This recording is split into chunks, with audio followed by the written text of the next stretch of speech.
In this video, I'm going to show you how to send REDCap survey to participants. So the first thing you have to do is grant yourself the correct permissions, or of course get the correct privileges to be able to do this. So you want to go to user rights down here bottom left.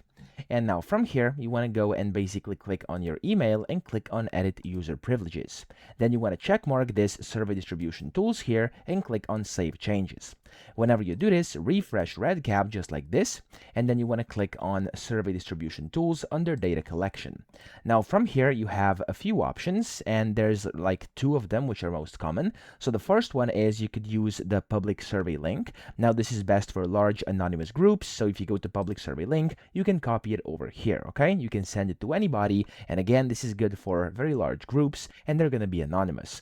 But if you actually want to have a participant list, so you can click on up here, this is going to be best for tracking and reminders as well. So what you can do here is you can go to participant list, and then here you can add participants by clicking this plus button, and you can just basically add their email addresses in here, one per line. So for example, I'm going to add myself right now, gmail.com. There we go. And I'm going to click on add participants. Of course, I could put multiple just like that. I only have one right now, myself. So there we go.